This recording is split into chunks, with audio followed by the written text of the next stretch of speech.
আসসালামু আলাইকুম। আমাদের সামনে যে বাইকটা দেখতে পারতেছেন এটা হচ্ছে FZS ভার্সন 4 BS7। তো এই বাইকটাতে এই যে আমাদের হাতে যে জিনিসটা দেখতে পারতেছেন এটা হচ্ছে আপনার ইনডোর হচ্ছে ম্যান সুইচ সেট, এতে টাঙ্কির মুখা। আর এই তো ছিল গাড়ির টাঙ্কির মুখা। তো কি করব আমরা, এগুলো এই গাড়িতে ইনস্টল করে দিব। আর ইনস্টল করতে গেলে আপনারা যে কাজগুলো করবেন, এই তো দেখেন টাঙ্কির মুখাটা হবে এমন। তো এখানে দেখেন আমরা হচ্ছে টাঙ্কির মুখায় হচ্ছে ঘাট বানায় নিছি 3টা। তো ঘাট বানায় এটা মাপ দিয়ে আপনার নিতে হবে। এই যে সামনে দেখলেন আমরা মুখার মাপ দিয়ে এটা আমরা বানাই নিয়েছি।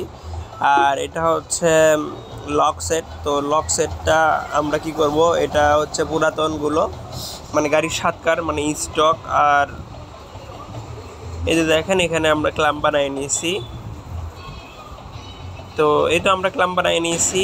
এখন এই যে দেখেন আমরা লাগায়ও ফেলছি। এখন এটার যে প্লাস্টিকটা আছে ওটা আমরা এখন সেট করব। এই যে দেখেন এখানে ঘাড় লক হচ্ছে, মানে সব কিছুই ঠিকঠাকভাবে হচ্ছে, মানে আগের যে লক সেট ছিল সেইভাবেই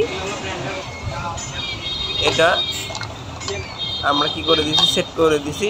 এটার করতে গেলে অবশ্যই এখানে লক সেটের সৌন্দর্য আসতে গেলে লক সেটের ওপরের যে প্লাস্টিক কাভার এটা কিন্তু অবশ্যই লাগবে। তো যাই হোক, এখন আমরা সুন্দর করে লাগাইছি। এই যে দেখেন টাঙ্কির মুখাও লাগাইছি। এখন দেখেন এগুলো সবগুলো কিন্তু সুন্দর হয়ে গেছে, লুকসটাও অনেক সুন্দর হয়ে গেছে। এই যে দেখেন চাবি ওকে, মানে বলতে গেলে আপনি যখন বাইকটা রাইড করবেন তখন অস্থির একটা লুক দিবে বাইকে।